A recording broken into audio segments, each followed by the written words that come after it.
Seguimos adelante en este simposio organizado por FUCREA de Ambiente y Producción. Vamos ahora a otra presentación. No solo hay que serlo, también parecerlo, se llama el título de esta conferencia. Demandas ambientales e indicadores de desempeño. Dos disertantes, el ingeniero agrónomo PhD José Paruelo, de INIA, y el ingeniero agrónomo PhD Esteban Jovaji, de la FAUBA. José Paruelo es director de investigación de INIA, profesor titular en las facultades de Ciencias, UDELAR y de Agronomía. Es ingeniero agrónomo y magíster de la UBA y doctor en Ecología de Pastizales de Colorado State en Estados Unidos. Además, Esteban Jovaji es ingeniero agrónomo de la UBA, doctor en Biología de Duke University en Estados Unidos. Es investigador superior del CONICET en la Universidad Nacional de San Luis, en Argentina. Enseguida de la presentación comenzamos a escucharlos.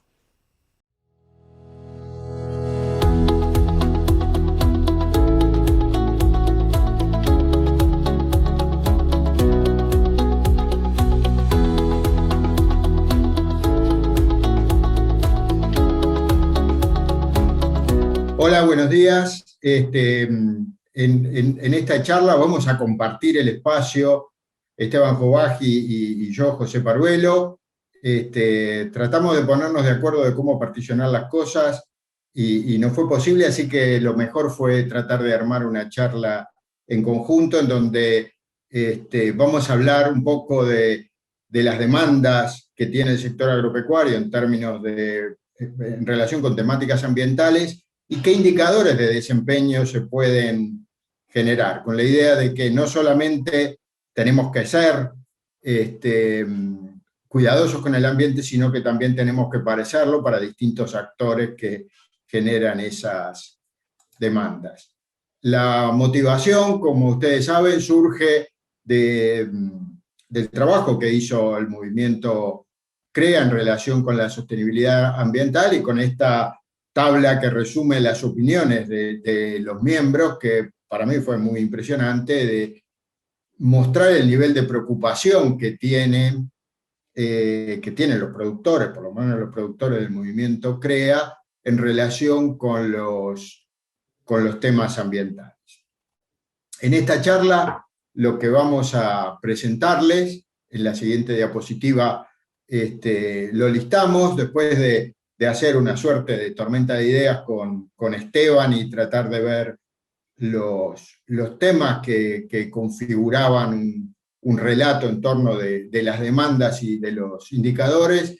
Les vamos a presentar cuáles son las demandas de sostenibilidad que identificamos para el sector agropecuario, cómo se encuentra la demanda con la oferta, cómo evaluamos la sostenibilidad ambiental, y para eso vamos a hablar de algunos indicadores relacionados con distintos aspectos: agua, suelo, toxicidad, hábitat y biodiversidad, y dinámica del carbono y gases con efecto invernadero. Y finalmente vamos a terminar con una propuesta operativa que involucra a un conjunto de actores del sistema de ciencia, tecnología e innovación, a la universidad, a INIA, a FUCREA y al resto de los productores.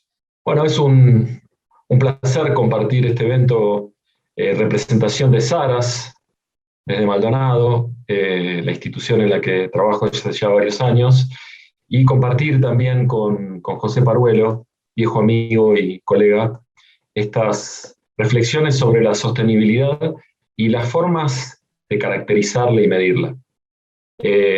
Tal vez lo más importante es poder hacer esto con productores motivados realmente por avanzar en este sentido.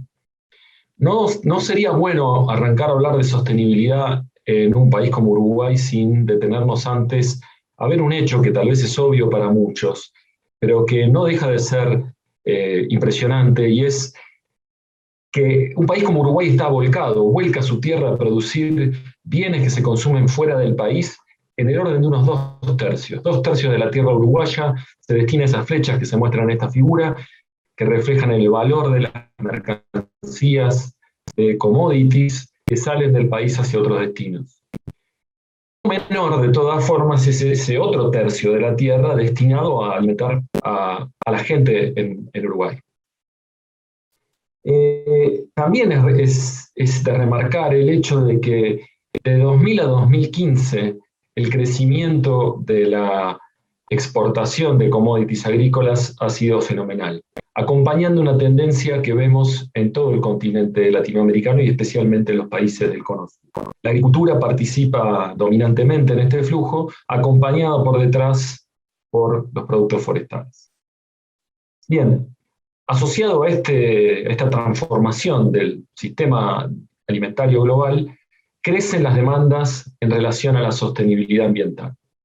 Pero es importante detenerse por un segundo a reconocer que esas demandas tienen orígenes distintos.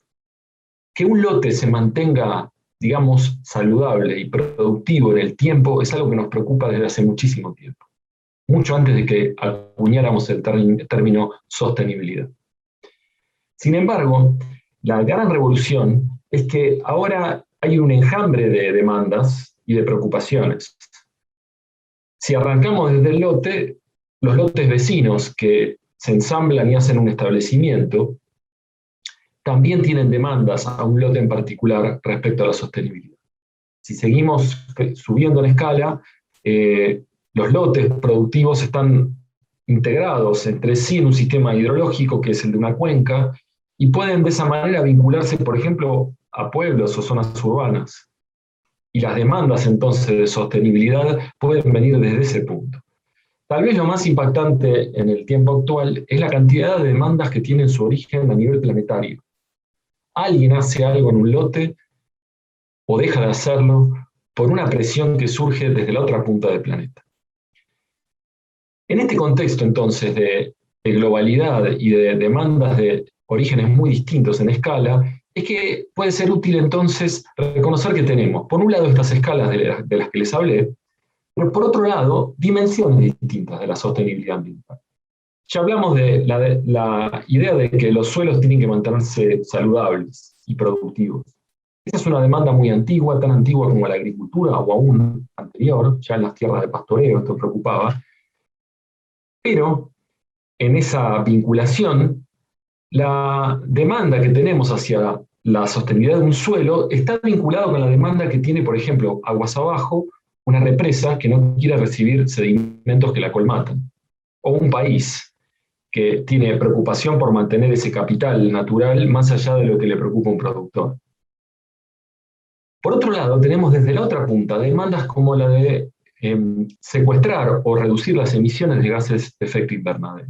Esas claramente tienen su origen en una visión planetaria del problema y en un sistema de demandas planetaria, que, sin embargo, tiene ciertos ecos directamente en el lote, donde siempre nos preocupó que haya carbono en los suelos, que haya materia orgánica en los suelos.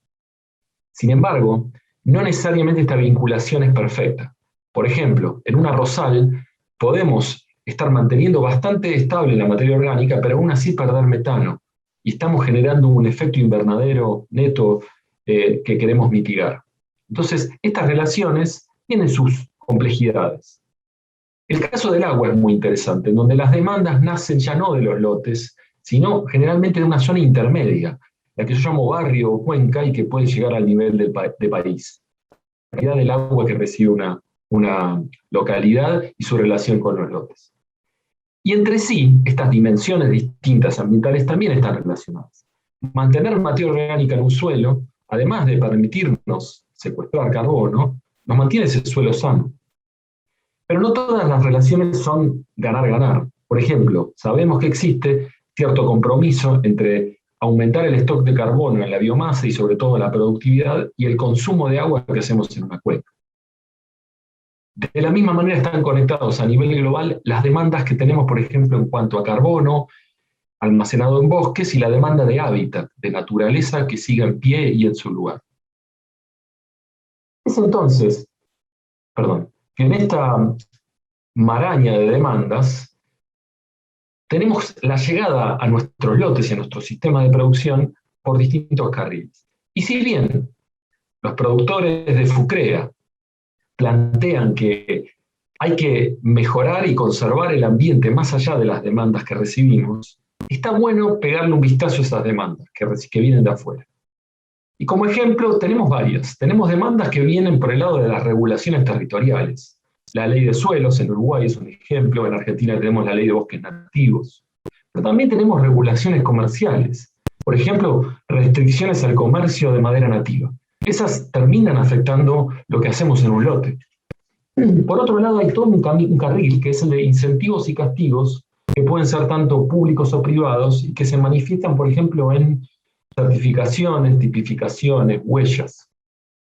Después, algo muy inventado, pero que no está tan operativo en nuestra parte del mundo, el pago por servicios ambientales. Y por último, los sistemas de adhesión voluntaria de buenas prácticas, en donde un productor elige adherirse a ese sistema. Veamos un ejemplo, para entender cómo llegan hasta los lotes esas demandas. Este es el mapa para la provincia de Salta de la reglamentación de la ley de bosques, que pinta con esos colores a los bosques de la provincia, verdes, que se pueden desmontar, amarillos, que se pueden usar con muchas restricciones, rojos, que no se pueden tocar. ¿Cómo llegamos a esta restricción? En realidad, la historia de esta ley, si bien tiene muchos puntos de inicio, nace principalmente de la sociedad urbana, demandándole al gobierno nacional el cuidado de los bosques en general del país.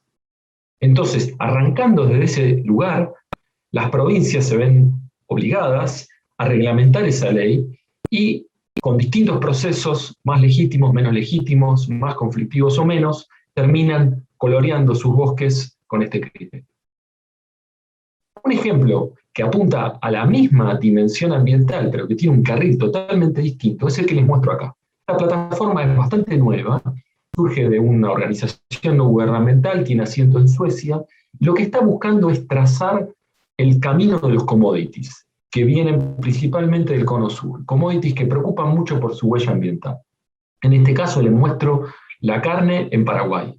Ellos pueden trazar de qué departamentos de Paraguay sale la carne, a qué ciudades destino va, y lo más importante, a qué grupo exportador o frigorífico termina yendo y ese a dónde lo manda, a qué países lo manda. Con este tipo de trazabilidad, ellos lo que pueden decir es, mira, este frigorífico está mandando carne a Rusia, principalmente de zonas deforestadas de Paraguay. Este no, este produce la carne en zonas que no se deforestan tan rápido, eso yo lo puedo medir con satélites. Entonces, acá tenemos un ejemplo de una demanda que nos llega desde el nivel global, aprovechando la disponibilidad de información tan fluida que tenemos. Esta misma plataforma, Trace, rastrea también las finanzas, de dónde viene el capital para la producción, y busca presionar en los puntos más críticos, que en el caso de la carne son los acopiadores frigoríficos exportadores. Bien. Por último, me gustaría no dejar de lado las buenas prácticas que son las que surgen por el entusiasmo e interés de los productores y los grupos de productores de tener algún tipo de normativa y estructura para lo que significa hacer las cosas bien en términos de sustentabilidad. Y estas pueden venir del mundo no gubernamental. Un ejemplo muy interesante es APRESID, con el sello, tienen varios sellos, pero uno es el de Municipio Verde. Mariano Benítez no es un productor, es un pueblo que junto a APRESID certifica que tiene condiciones verdes. Esto está muy orientado a la aplicación de agroquímicos y al respeto de zonas periféricas a los pueblos. En la otra punta, la provincia de Córdoba, recientemente ha generado una iniciativa de buenas prácticas donde hay un sistema de puntajes al que adhieren los productores y promueven, entre otras cosas, cultivos de cobertura de servicios y rotación de soja con gramínea. Esto viene de la provincia de Córdoba, que al día de hoy pasó a estar en primer lugar en Argentina como la principal productora de soja, adelante de la provincia de Buenos Aires. Bien. Hasta acá, perfecto, nos llueven las demandas de montones de lugares, pero ¿cómo la evaluamos? ¿Cómo la medimos? ¿Cómo decimos que este lote o que este productor es más sustentable o sostenible que este otro? Bien, acá es importante reconocer que tenemos distintas escalas de aproximación, que tenemos distintas dimensiones de la sostenibilidad, y que llegamos a decidir qué medimos, cómo calculamos la sostenibilidad del cruce de dos fuerzas. Una que vamos a llamar top-down, que viene desde arriba y nos dice esto es lo que nos interesa, prestemos atención a este tipo de problema, y una que viene desde abajo, que tiene que resolver en el sistema concreto cómo me las arreglo para rendir cuentas respecto a esa demanda. Y en este sentido, hay 5 atributos que hemos discutido mucho con José, que nos parece que son los clave a la hora de los indicadores de la sustentabilidad. Primero, que tenemos algo que es inherente a cualquier medición, y es que queremos ser exactos y precisos. Con exacto nos referimos a que queremos ir a un indicador que realmente represente lo que queremos caracterizar. Podríamos estar midiendo con muchísima precisión el fósforo en un suelo, pero a lo mejor no es la fracción del fósforo que realmente interesa para el proceso. Entonces, tenemos que invocarle a la variable, eso es la exactitud, y cuando la medimos, medirla bien, que es la precisión. Hasta ahí no es nada nuevo, pero los indicadores además tienen que tener atributos que tienen más que ver con cómo la sociedad los utiliza, y uno de ellos es la legitimidad. Tiene que ser legítimo desde abajo, en el bottom-up y en el top-down. Tenemos que medir algo que sea aceptado. Y en ese sentido, la co-construcción entre el sistema de ciencia y tecnología y la producción es clave. Así vamos a llegar a indicadores que acordamos y con los cuales estamos de acuerdo para arrancar.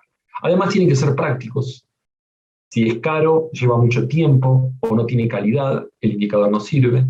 Y tienen que ser auditables. Alguien puede venir y revisar cómo hicimos las cuentas, cómo hicimos nuestros cálculos, o cómo medimos. Y vamos a un ejemplo. Empecemos por lo más fácil, el suelo. Un histórico problema de sostenibilidad antes de que exista la palabra sostenibilidad.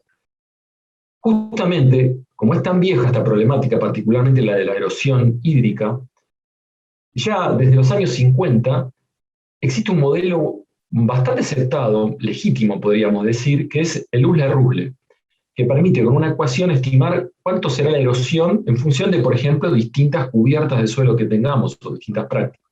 Eso no nace de la teoría pura, eso tiene una base empírica como esa colección de colectores de erosión en Estados Unidos en los años 50.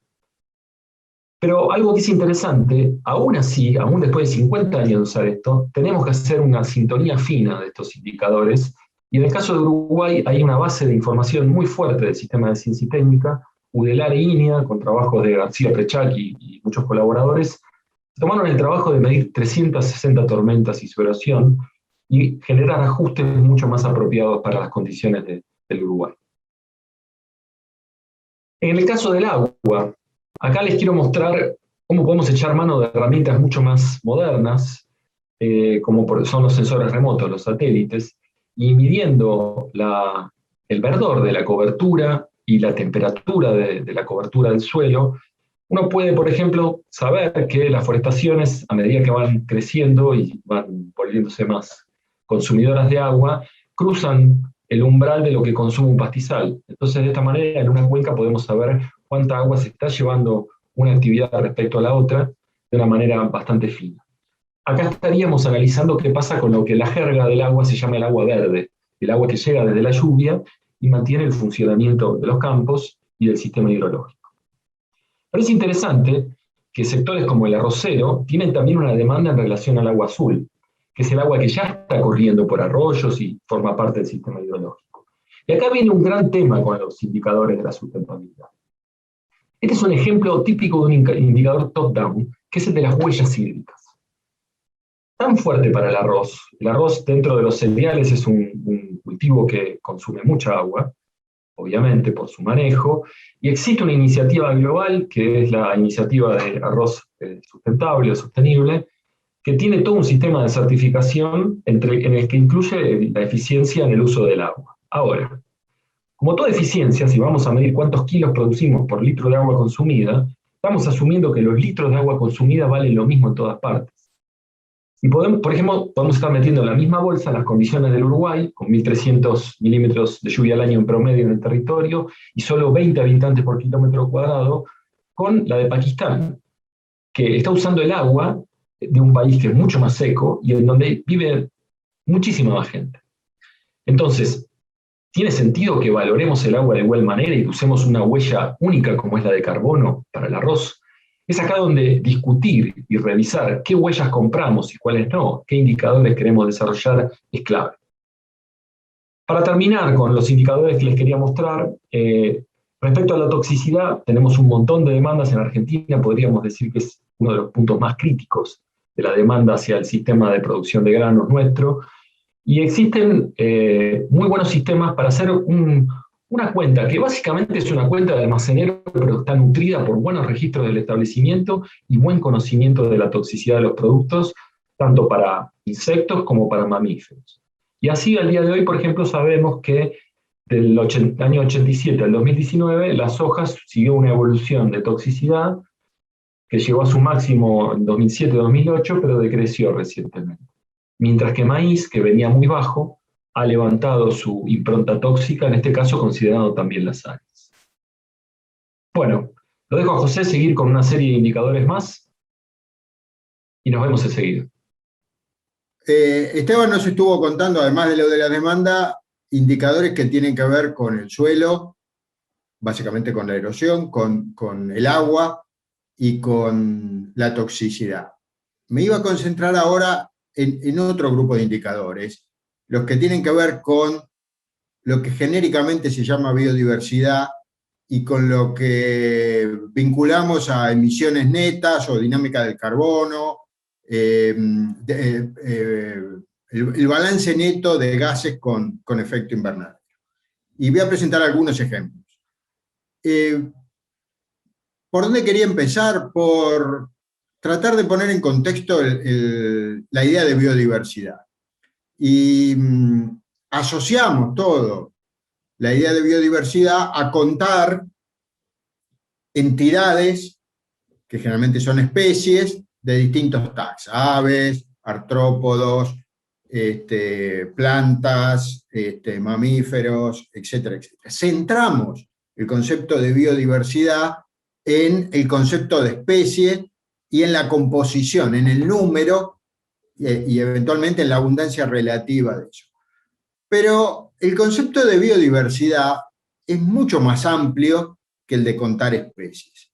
Y un señor Noss, hace ya bastante tiempo, en el año 90, planteó un modelo integral de conceptualización de esto que llamamos biodiversidad, cuando empezaba a ser un tema importante. Y yo no he encontrado un modelo superador de esta especie de trébol que planteó Noss. Lo que dice Noss es que no podemos mirar a la diversidad en un solo nivel de organización, en el nivel de especie. También nos importa la diversidad genética, si nos vamos para abajo en la escala, en los niveles de organización, pero nos interesa también la diversidad de hábitats naturales, de comunidades vegetales, de ecosistemas o de paisajes. Pero no solamente nos interesa, eso de alguna manera lo que hace es mostrar que a lo largo de cada uno de estos folíolos del trébol hay diversidades distintas que tenemos que considerar. Pero también que hay 3 folíolos y que no solamente tenemos que concentrarnos en la composición, y particularmente en la composición de especies, donde está marcado eso en rojo. También tenemos que mirar los aspectos estructurales. No solamente me interesa saber que hay 57 especies, sino cómo esas especies se distribuyen entre tipos funcionales de plantas. ¿Cuántas son gramíneas E3? ¿Cuántas son gramíneas E4? ¿Cuántas son hierbas anuales? ¿Cuántos son arbustos caducifolios o perennifolios? Etcétera, etcétera, etcétera. Y que la estructura no solamente tiene que ver con lo que pasa con las especies, sino con el paisaje, o con, y a paso al último de los folíolos, con los aspectos funcionales, con cómo intercambia materia y energía cada uno de esos sistemas. Y dada la misma diversidad específica, dada la misma estructura, los sistemas pueden interactuar con el medio de manera muy distinta, en términos de cómo consumen el agua, de cómo fijan el carbono, de cómo circulan los nutrientes. Pensar los indicadores de biodiversidad con este esquema amplía los aspectos que podemos percibir. Nos ubica otros circulitos, esos verdes, en donde podemos mirar la cosa de manera mucho más efectiva que centrarnos solamente en especies. La siguiente, por favor. En este caso, nuevamente hay indicadores que construimos desde abajo y indicadores que construimos desde arriba. En la siguiente diapositiva nos vamos a meter en una de las caracterizaciones que podemos tener de la biodiversidad, que no es a nivel de especie, sino en ese componente composicional, tiene que ver con el siguiente nivel, que es los tipos de cobertura que están presentes, o dentro de un tipo de cobertura, el de hábitats naturales, qué tipo de comunidades están presentes. Y acá aparece, para el caso de Uruguay, un aspecto muy positivo, y es que tenemos generado por el sistema de ciencia, tecnología e innovación una cantidad de productos, acá les estoy mostrando dos, que rápidamente pueden ser adaptados para generar a esas distintas escalas que planteaba Esteban, caracterizaciones de la biodiversidad, ahora centrada en esto de hábitats naturales. Esas páginas que aparecen ahí, una es una página en el Ministerio de Ganadería, en la ex Renare, que muestra las comunidades de campo natural definidas, cada una de ellas asociadas a una composición florística distinta.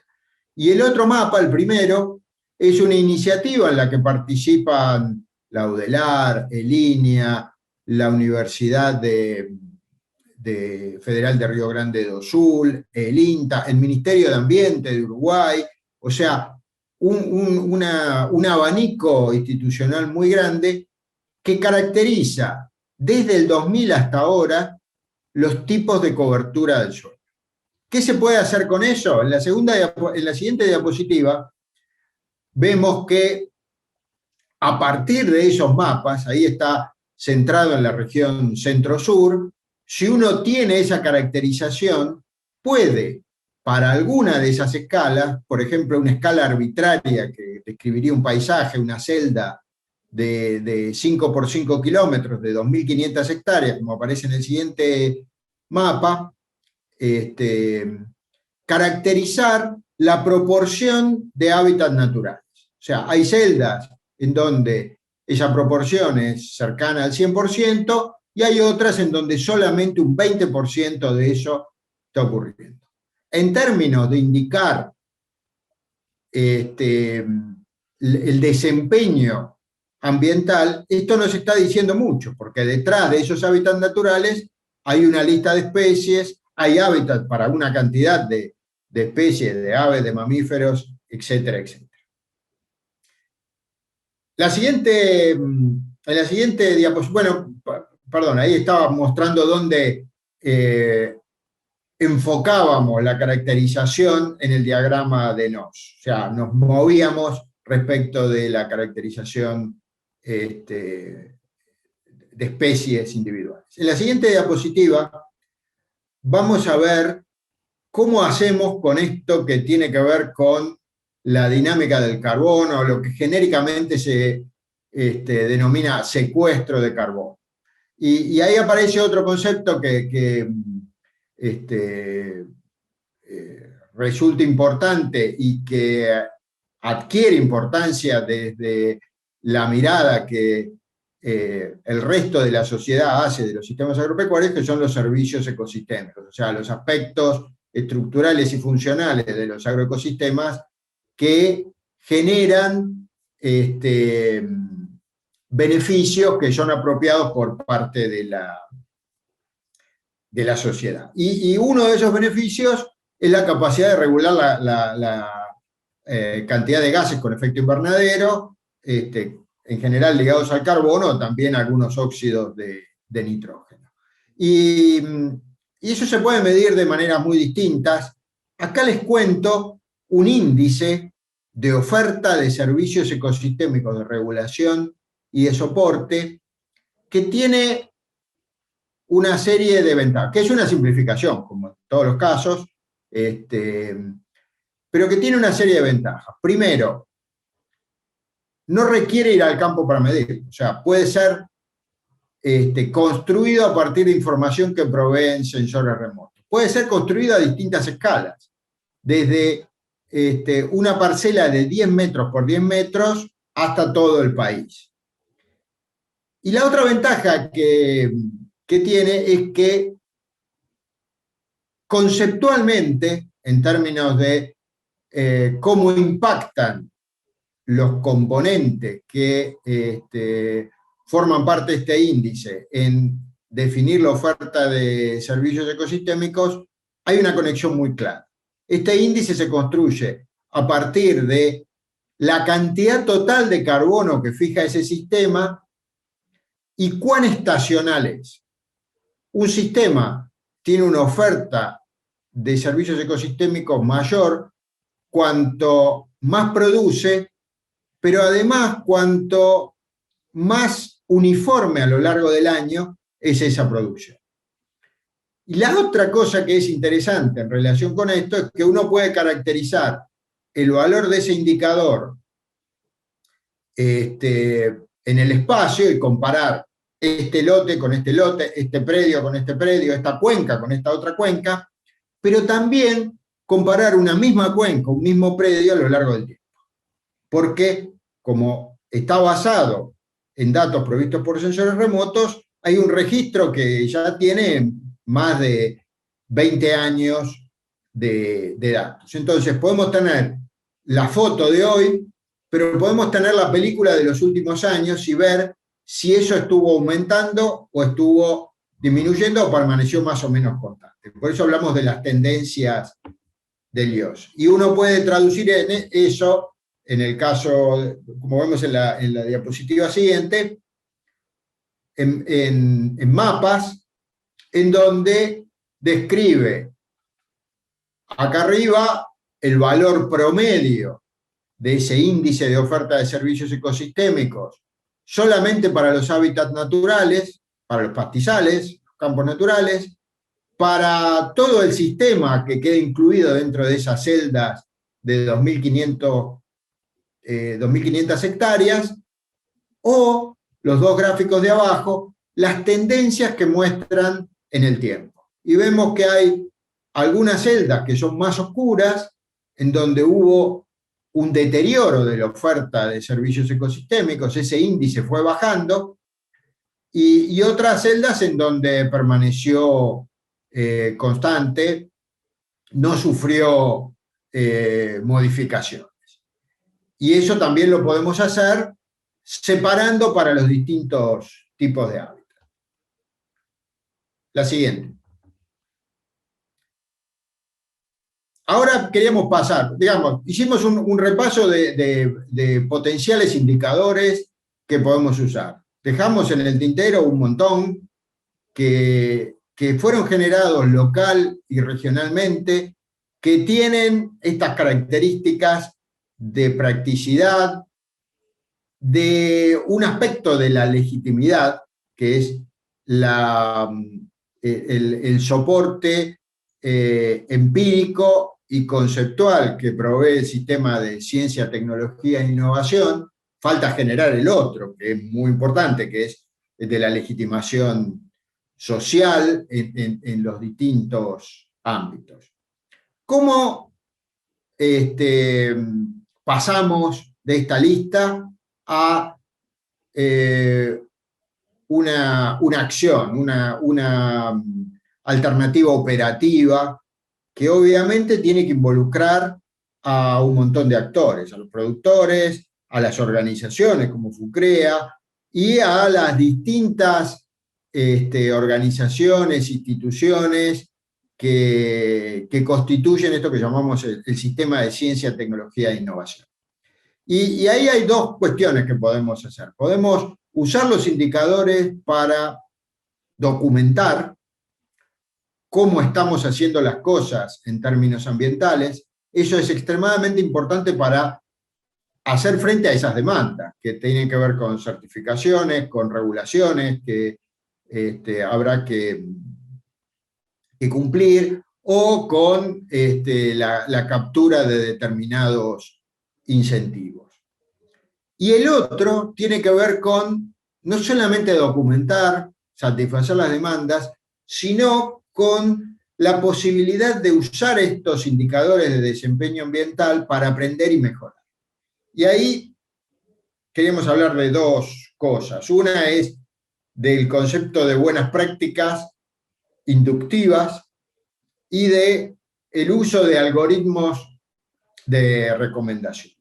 Vamos al primero de los aspectos. Tenemos un conjunto de indicadores para los cuales tenemos que construir esa legitimidad, tenemos que garantizar su auditabilidad, tenemos que asegurarnos su practicidad, etcétera, etcétera, y que pueden ser usados, y ahí aparecen dos alternativas en la animación de la diapositiva, que es el de las certificaciones, y el otro, la generación, como han hecho muchos otros países, de una marca país, Uruguay Natural, es darle contenido a la marca Uruguay Natural. Las certificaciones pueden venir a través de una cantidad de instancias. Esteban habló del sistema Trace, hay muchos otros casos. En la siguiente diapositiva, lo que queríamos mostrar es que podemos expandir esto, que a los indicadores ambientales los podemos vincular con otras bases de datos climáticas, bases de datos edáficas generadas por, nuevamente, una cantidad de instituciones, pero también con un conjunto de datos y de información generados en el predio. Los registros del manejo, las bases de datos productivas, para los cuales FUCREA justamente tiene una experiencia muy grande. Y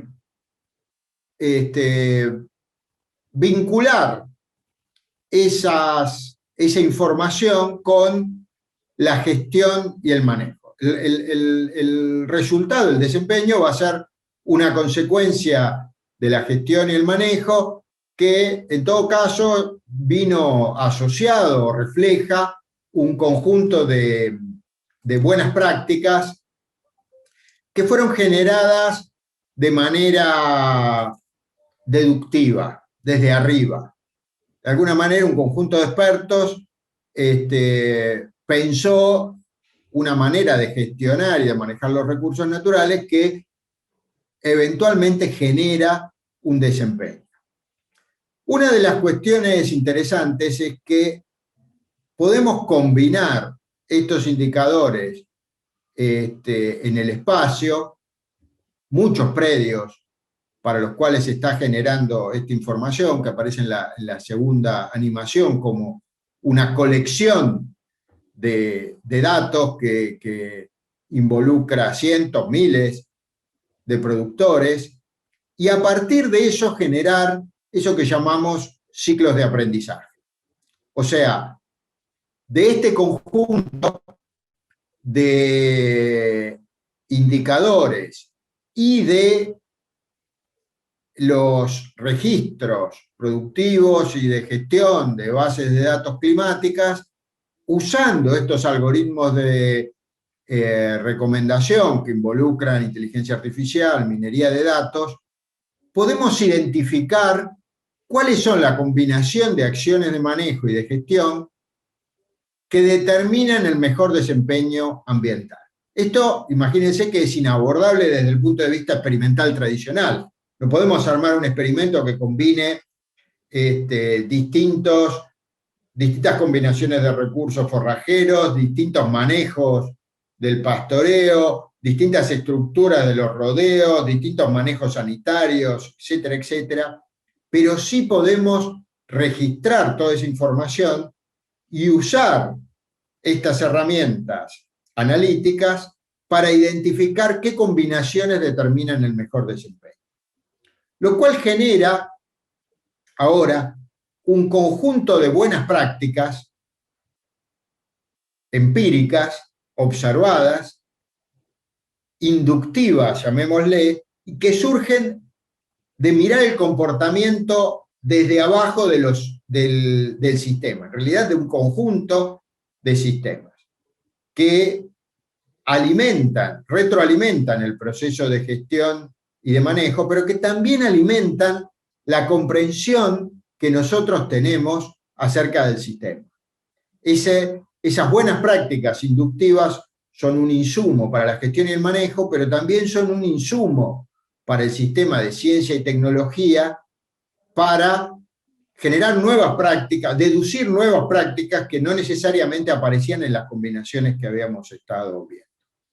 Y también son un insumo para el diseño de políticas públicas y para que las políticas públicas influencien, modifiquen la manera en la cual operan estos sistemas, a través de algunos de los mecanismos de encuentro de la demanda y las posibilidades de satisfacción que estábamos viendo antes. En la última diapositiva queríamos pasar en limpio algunas de estas cosas de las que estuvimos hablando y enfatizando. Que la evaluación de la sostenibilidad es un proceso en constante construcción en donde convergen saberes científicos y perspectivas políticas. ¿Por qué esto? Porque pensar que es un tema que se resuelve solamente en el ámbito técnico-científico nos puede llevar a equivocarnos. Que los indicadores son solo un emergente provisorio de esa convergencia y se apoyan en teoría y evidencia por un lado y en valores y prioridades por otro. Por eso tenemos que buscar esa convergencia y entender la dinámica de esa convergencia frente a cambios justamente en valores, en señales que vienen de afuera, en la dinámica interna de los sistemas. Una cosa que para mí es más o menos clara es que tenemos suficientes bases conceptuales y metodológicas como para implementar indicadores. Me parece que hay más indicadores que los que podemos llegar a aplicar. Pero que es necesario construir una narrativa propia, local, país, región, de la sostenibilidad. ¿A qué viene esto? A una cosa que comentaba Esteban, a que no tenemos que comprar indicadores. Lo de la huella del agua es un claro ejemplo, que nos imponen de afuera y que no necesariamente reflejan lo que nosotros queremos destacar de los sistemas productivos. Otra de las cosas que tenemos que hacer es que esa narrativa tiene que poner los indicadores al servicio del cuento de la marca que nosotros queremos instalar y con eso evaluar, corregir y negociar de una manera más inteligente y justa. Los indicadores nos dan una mano enorme para evaluar, para demostrar, sobre todo cuando son auditables, que estamos haciendo las cosas de una determinada manera, esperemos que bien, pero también son claves para mejorar, para poder hacerlas mejor. El siguiente texto, porque no me lo acordaba, es que esta mejora implica esto que hablábamos antes, vincular los indicadores de desempeño con la gestión, aprovechando lo que ocurre en cada predio, esas microinnovaciones y las múltiples combinaciones de manejo que se generan en los predios. Cuanto más predios miramos de manera conjunta, más posibilidades tenemos de aprender y por lo tanto de mejorar a partir del registro de los datos. La siguiente afirmación es que para que estas cosas puedan ocurrir necesitamos sofisticar un poco el análisis y que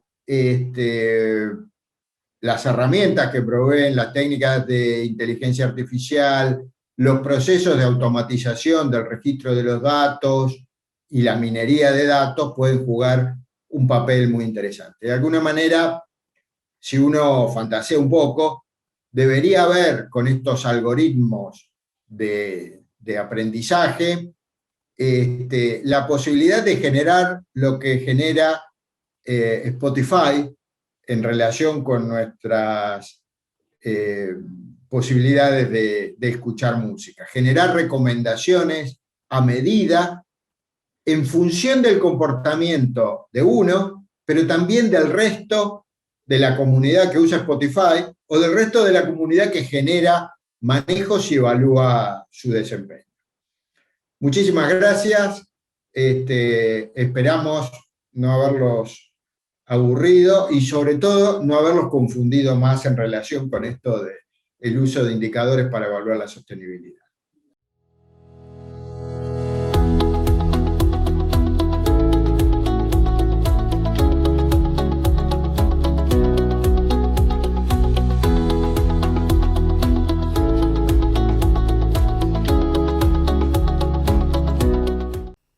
José y Esteban, muchísimas gracias por su participación. Obviamente quédense ahí porque en algunos minutitos vamos a hacerles un par de preguntas a cada uno.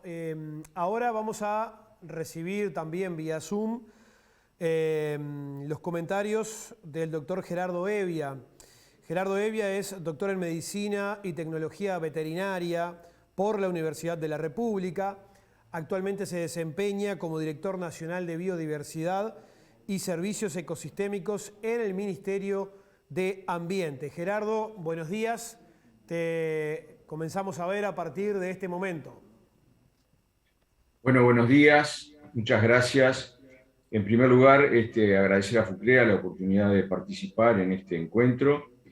Felicitar a Esteban y José por la excelente presentación que han hecho exhaustiva de la temática de indicadores aplicados al sector y bueno, y además felicitar también a FUCREA por el abordaje de esta reunión con esta temática. Yo recordaba ahora, cuando allá por fines de los 90 empezábamos a intentar discutir algunos de estos temas vinculados a agropecuaria y ambiente. FUCREA fue de las primeras organizaciones que nos recibió y nos dio cabida en un intento de desarrollar talleres con productores para abordar la temática de agropecuaria y ambiente en aquella época y de la mano de aquel entonces coordinador Francisco Gamio. Tuvimos la oportunidad de reunirnos con algunos grupos CREA, como de Paysandú, 33 y Durazno. Así que hace mucho tiempo que FUCREA, como en otros tantos temas, está a la vanguardia y por eso lo valoramos mucho. Felicitarlos también porque creo que el título de la conferencia y de este segmento, que está vinculado a medir para mejorar y a no solo serlo, sino parecerlo, me parece que de alguna manera resume en buena medida el eje de la discusión en torno a indicadores que nos han presentado Esteban y José.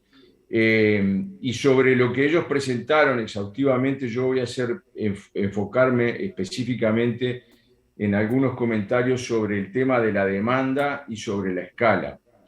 Sobre el tema de la demanda, que bien fue presentado, yo creo que esta se articula en tres dimensiones o en tres ámbitos que terminan conduciendo y articulando las políticas vinculadas al ambiente y a la agropecuaria. Estos son, por un lado, el ámbito institucional, ya sea a nivel nacional o global, donde, por ejemplo, en las convenciones internacionales de acuerdos multilaterales se termina definiendo qué es lo importante a a resolver en temas ambientales, si hablamos de la Conferencia de Cambio Climático, hablamos de la Conferencia de Biodiversidad. Por otro lado está el ámbito de la academia y del sector técnico-científico, que de alguna manera marca las pautas de qué medir, cómo medir, hacia dónde están los riesgos y cuáles son las soluciones. Y por otro lado, hay que reconocer que están los mercados donde articulan los consumidores, los productores, las cadenas agroindustriales. Y esas tres dimensiones, de alguna manera, en su operar continuo, van definiendo, de alguna manera, el curso de acción y de las políticas. Definen, por ejemplo, por qué decimos que hay que no solo serlo, sino parecerlo. El parecerlo tiene que ver con poner en valor lo que hacemos bien, para poder vender mejor y capturar valor agregado ambiental, por ejemplo, asociado a los productos. Y por otro lado, la necesidad de que los indicadores reflejen las oportunidades de mejora para la gestión. O sea, esa para mí es lo que ha quedado en evidencia de esta presentación, la gran dialéctica en este tema de los indicadores. Digamos, bueno, cómo poner valor a lo que hacemos bien y cómo mejorar en lo que no hacemos tan bien. Entonces, el tema de la escala tiene que ver con el tema de no solo la escala de los indicadores, como mostraba José, respecto a cómo con imágenes satelitales a determinada escala podemos medir la situación ambiental, sino también tiene que ver con la escala de las decisiones. Hay decisiones que van a orientar el rumbo de la productividad y del rumbo ambiental, que son tomadas a nivel de predio y que en forma acumulativa van a marcar el rumbo de la cuestión ambiental a nivel nacional y a nivel global.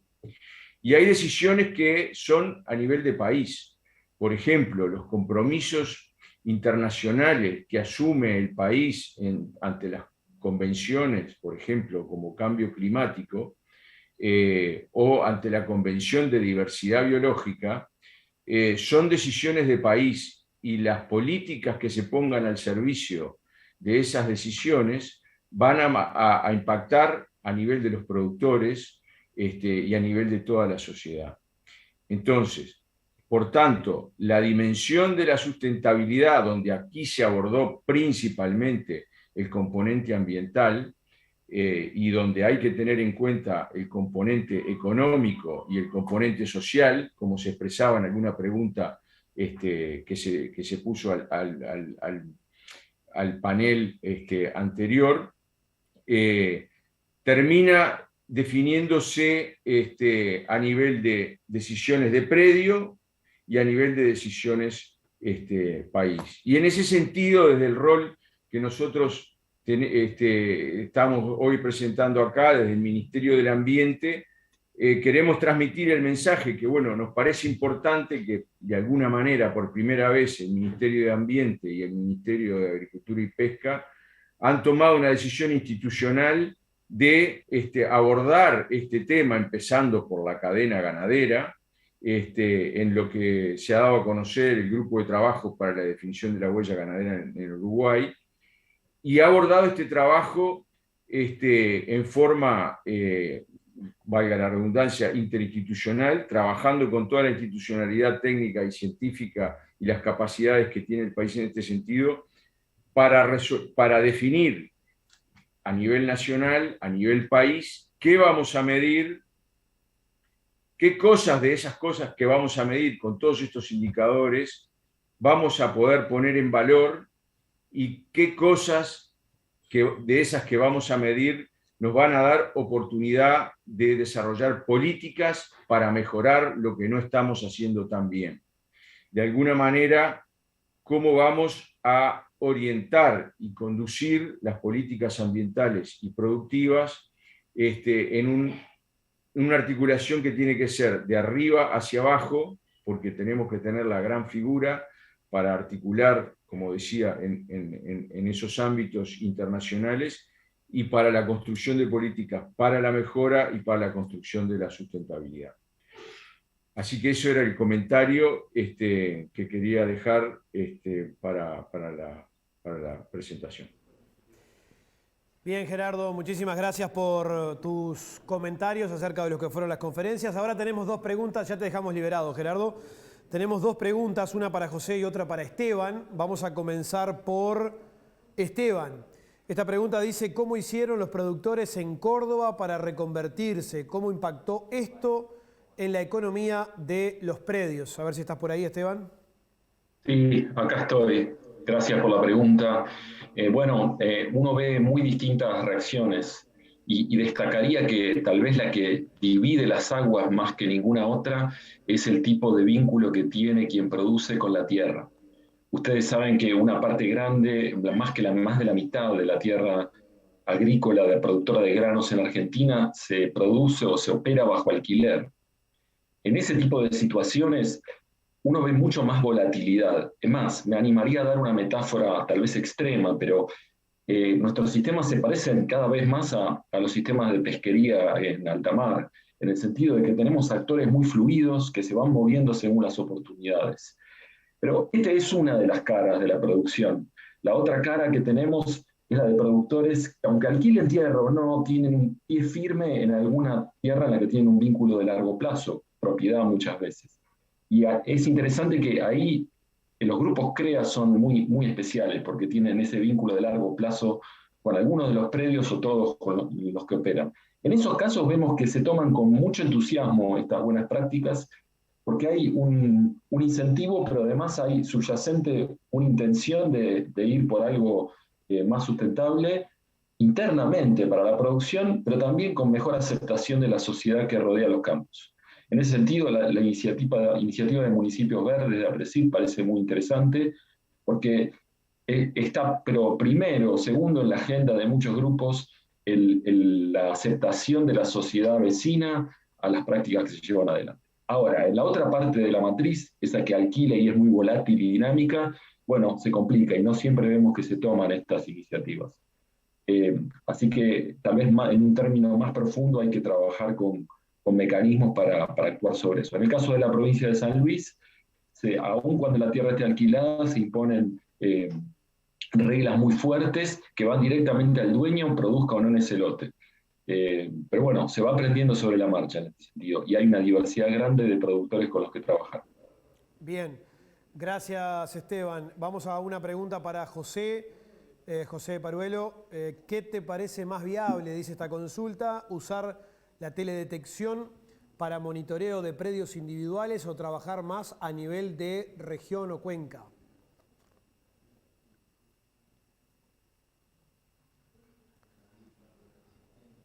Perdón, Ahora sí. estaba con el micrófono apagado, perdón.